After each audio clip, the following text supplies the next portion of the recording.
excavadoras, grúas, obreros que irrumpen en la tranquilidad de un paisaje para construir un megaproyecto hidráulico. Muchas veces estas obras tienen un impacto negativo en pequeños pueblos, en su cultura y su cotidianidad.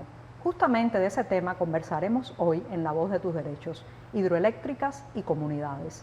En el estudio, como es tradición ya, tenemos una invitada de lujo, Isabel Zuleta. Ella es miembro del movimiento en defensa de los territorios y la vida Ríos Vivos, excelente nombre, viene de Colombia. Bienvenida, Isabel. Muchas gracias, Vani.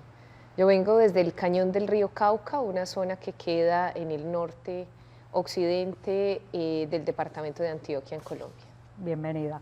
Pues al otro lado de la línea, vía Skype por videoconferencia, también tenemos un invitado que llega desde Bolivia, Ariel Pérez Castellón. Ariel forma parte del programa de agua dulce de la organización AIDA por un desarrollo humano y un ambiente sano. Bienvenido, Ariel, al programa. Pues mucho gusto, Joanny, muchas gracias por la invitación y pues muy contento de acompañarlos en este debate. Y para completar las opiniones y testimonios que tendremos hoy, desde Brasil nos llega Telma Rocha.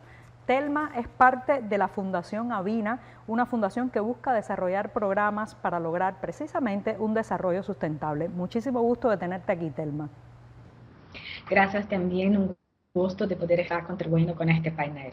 Bien, pues volviendo al estudio con nuestra invitada especial de hoy, Isabel, sé que tu movimiento pues es un movimiento que nace precisamente de esas comunidades afectadas por un megaproyecto.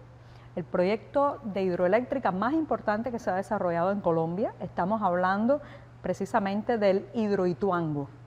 Y me gustaría que me comentaras en qué consiste ese proyecto y el impacto que está teniendo ya en la vida, en el desarrollo y en la cultura de las comunidades que están en la cercanía de las obras. Hidroituango es un megaproyecto que pretende asumir un cañón, inundar todo un cañón, digamos que por su geografía favorece las condiciones de inundación porque no son grandes extensiones de tierra, pero sí es una gran profundidad. Y digamos que la geografía es nuestra forma de vida también. Los seres humanos somos animales que nos adaptamos a una geografía específica, entonces el mayor impacto es acabar con una cultura, con una forma de habitar el territorio, con un relacionamiento con el río, con una dependencia del agua. De hecho, una de las principales exigencias de la comunidad que represento es si nos quitan un río de nosotros, y la respuesta de empresas públicas de Medellín ha sido que no hay más ríos, que se acabaron los ríos y que no hay otro para darnos, y que, digamos, esa visión que nos imponen de el agua para generar dinero, no el agua para la vida, no el agua para una forma y una cultura específica, es la que se está imponiendo. Entonces, uno diría que los principales impactos es acabar con una forma de vida. Ahora bien, tengo entendido que este proyecto Hidroituango es un proyecto que comenzó a desarrollarse ya en el lugar desde el año 2009 y tiene proyectado concluirse alrededor del 2022. Y que incluso ha ocurrido, y conoces casos que me gustaría que me comentaras, de desalojo forzoso. O sea, no solamente estamos hablando del impacto sobre la vida, la cotidianidad y, como bien dice, pues de ese hábitat geográfico que todo ser humano conoce, se adapta a él, empieza a formar parte de sus hábitos y sus costumbres, sino que incluso hay gente desplazada, hay gente que ha sido sacada de ese lugar. Cuéntame un poco esos casos. Pues el movimiento ha denunciado cómo primero la guerra nos saca. Yo soy víctima de la violencia en mi país, específicamente de las incursiones paramilitares. Entonces lo que estamos planteando es no solo el megaproyecto nos saca, sino que nos revictimiza, porque los que quedamos en el territorio somos los sobrevivientes de la guerra. Fueron 50 masacres hasta el año pasado en los 12 municipios impactados por el megaproyecto hidroeléctrico Hidroituango. Y pues ahora, después de las masacres, llegan los desalojos forzosos, que son una nueva forma de desplazamiento en personas que tenemos muy pocas posibilidades de decir algo, porque el hecho de ser víctima, digamos que afecta nuestro espíritu, nuestras ganas de defendernos, quedamos abrumados por la violencia. Estos desalojos han afectado por lo menos a 1000 personas que ya habíamos sido víctimas. Son cifras altas, cifras sí, altas. 1000 personas, sin tener en cuenta que esas 1000 personas pertenecen a unas familias en concreto, y que el medio de vida que tenían era el medio de subsistencia de esas familias. Se han dado con el ESMAD, que es como el batallón antidisturbios en Colombia. Con el uso de la violencia han quemado los ranchos o las viviendas tradicionales de las personas que habitan alrededor del río, en la ribera del río, han quemado sus materiales, son barequeros, que es como minería ancestral con una batea, y los han tirado al río. Ha habido mucha violencia en las protestas que hemos realizado, durante los desalojos nos han capturado, y hay una excusa en Colombia, y es que hay una legislación que protege a las empresas. Es una legislación privilegiando, digamos, el hecho de que nos llamen usurpadores cuando hemos estado en el territorio siempre. Entonces, esa legislación permite que saquen a la gente con violencia al decirle que está en propiedad privada, Claro. porque ha sido el cañón de uso colectivo, no ha habido una figura, no hay, digamos, un título de propiedad de la gente que ha estado allí siempre. En cambio, otros vinieron a obtener título. Es muy a la idea de la colonia, el papel manda sobre la forma de vida tradicional. Muy interesante ese testimonio. Yo creo que me siento muy feliz de tenerte como invitada, porque si algo queremos hacer en La Voz de tus Derechos es brindar la oportunidad de abrir una ventana cuando la puerta está cerrada, y por lo que veo, para tu comunidad y para el movimiento que representas, muchas veces se ha cerrado la puerta de la legalidad, la puerta del entendimiento y la puerta del respeto. Y con eso me voy a Bolivia, a Ariel. Ariel, sé que también tienen un programa ustedes muy intenso, que están desarrollando desde hace varios años, un programa enfocado en la protección del agua dulce. Ahora me gustaría saber qué acciones han emprendido para lograr ese derecho a un recurso tan vital, tan importante como es el agua. Gracias, Johnny. Pues nosotros trabajamos por dos vertientes en temas de agua dulce, para la prevención de los impactos de las industrias extractivas, básicamente minería e hidrocarburos, y también tenemos un componente importante de trabajo en temas de las grandes represas que comentas tú, ¿no? Pues haciendo referencia a las grandes represas, algo que nosotros tenemos y hemos desarrollado en AIDA por varios años es la documentación de casos específicos en varios países de América Latina, como Yacyretá en Argentina o Veromonte en Brasil, o las represas del río Madera, también el caso de Brasil que ha afectado pues aguas arriba a Bolivia. Y lo que hemos identificado, Joanny, es de que, y no solamente AIDA, también muchos otros colegas de la región, es de que este discurso que muchos gobiernos de la región lanzan de que las hidroeléctricas generan energía limpia, pues realmente no es así, ¿no? Las hidroeléctricas, la gran mayoría de las hidroeléctricas generan impactos sociales, ambientales muy potentes, desplazamiento de personas, pues generan pues, impactos ambientales muy potentes por la emisión de gases de efecto invernadero, ¿no? Y realmente no son el camino adecuado que nuestros países deberían seguir para realmente promover energías alternativas, ¿no? Y me gustaría que me dijeras, porque sé que trabajan mucho con comunidades ribereñas que padecen especialmente la destrucción de su hábitat, cuando se desvía un río, se represa. ¿Tienes algún caso que hayan llevado con especial atención, que hayan sido víctimas de este uso del agua para generar electricidad, que de pronto también pues deja a una comunidad vulnerable, a un pueblo sin el río donde se bañaban, donde pescaban, donde crecían, donde lavaban y donde vivían, ¿no? Sí, pues desde hace varios años, Joanny, AIDA apoya pues, a las comunidades afectadas por la represa de Velomonte en el río Xingu, y ha apoyado específicamente con otras organizaciones en el planteamiento de acciones ante la Comisión Interamericana de Derechos Humanos, para que la Comisión Interamericana de Derechos Humanos exija al Estado brasileño el reconocimiento de los daños ambientales y sociales que está generando. Y algo positivo es de que hace poco tiempo Endite abrió este proceso, y esperamos de que pues este sea un canal para poder pues interpelar al Estado brasileño para que asuma sus responsabilidades. Pues yo creo que hemos tenido la mirada desde el activismo, desde las personas que están sufriendo en el lugar y no quieren pues que se siga adelante con la destrucción de su hábitat.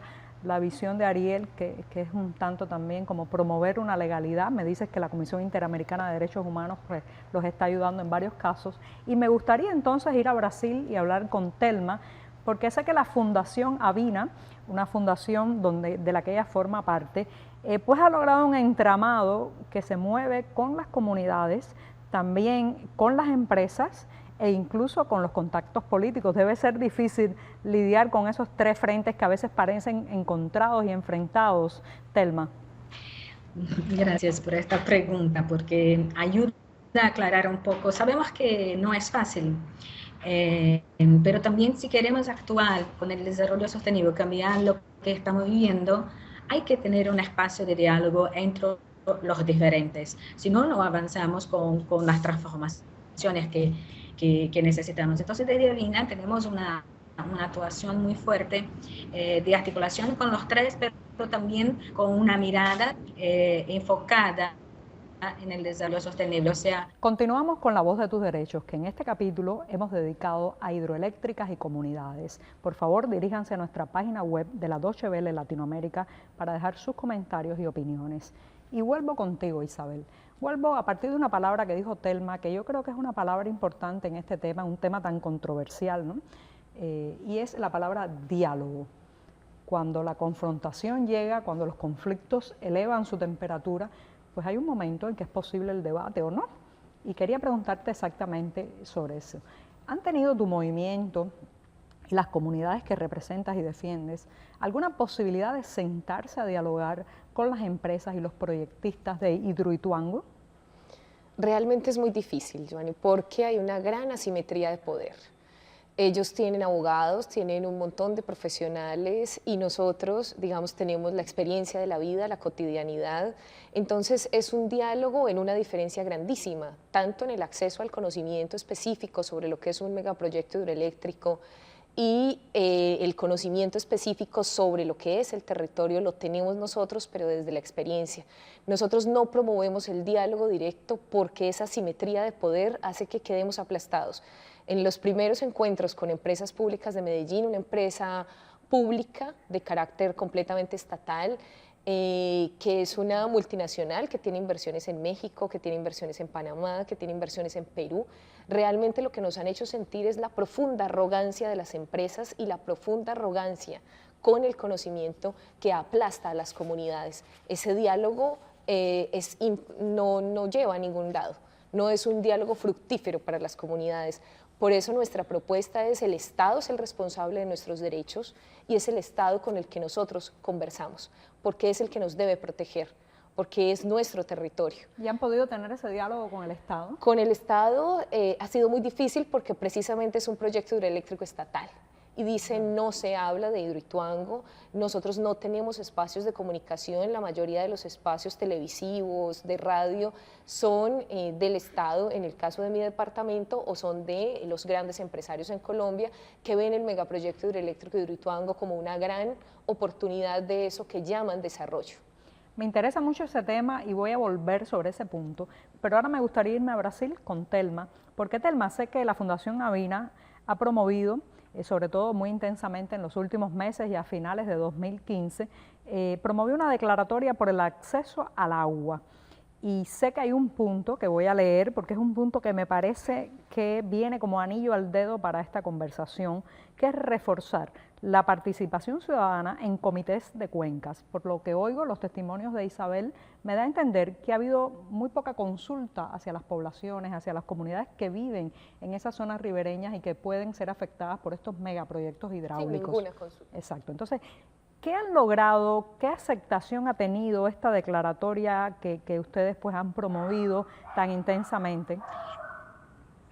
Esta declaratoria que lanzamos junto con la Confederación Latinoamericana de Organizaciones Comunitarias de Agua y Saneamiento de Latinoamérica, CLOCS, está solo empezando. O sea, tenemos los compromisos de varias redes de Latinoamérica y también de otros países fuera de Latinoamérica, también de gobiernos y de forma un poco más tímida empresas.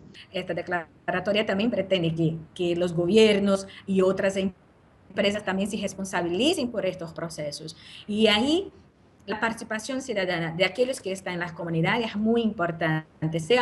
Vengo contigo ahora, pero me voy un momentito a Bolivia con Ariel para saber cuáles son los mayores obstáculos que enfrenta Ariel, tu organización, para promover todo este acceso al agua dulce y también para pues cuestionar o atemperar estos proyectos que pueden estar causando un impacto ambiental y un un impacto social.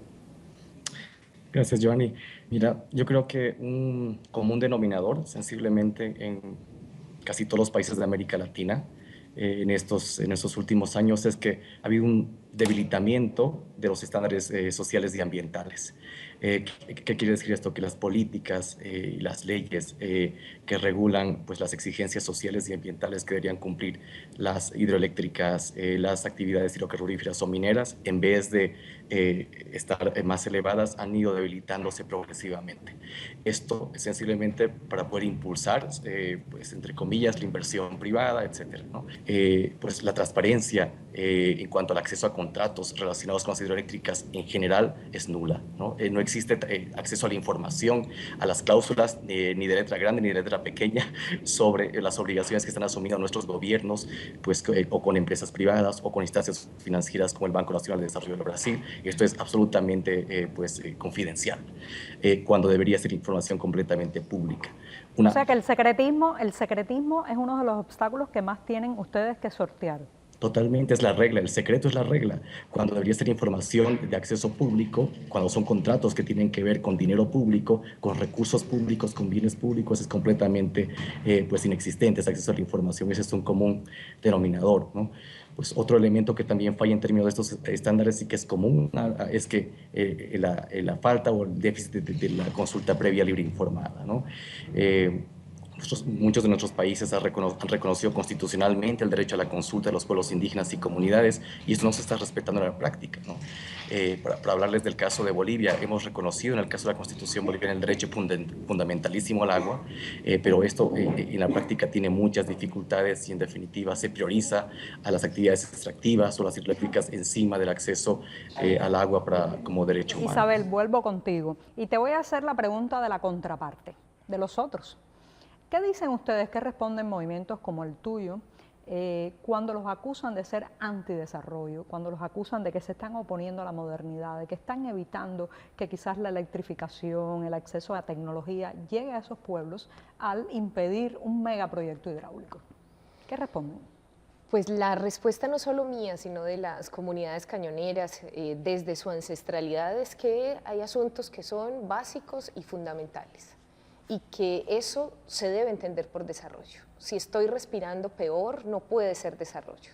Desde que llegó la obra, la gente no puede respirar como respiraba antes, y eso no solo implica a los cañoneros, implica al planeta. Por eso lo que decías al principio del programa es tan importante. Lo que hagan, lo que suceda en mi país, lo que suceda en Brasil, va a afectar a Alemania, va a afectar a Inglaterra, va a afectar al planeta entero. Es decir, cualquier daño a nuestro ambiente es un asunto planetario, es un asunto de todos, y a eso se le debería llamar desarrollo, al estar bien, al bienestar. Por eso es distinta la palabra desarrollo. El movimiento no contempla desarrollo sostenible ni sustentable, porque en términos ambientales no hay puntos medios. Está la destrucción y está la protección, y en eso no hay mediación. Por eso no creemos en la legislación.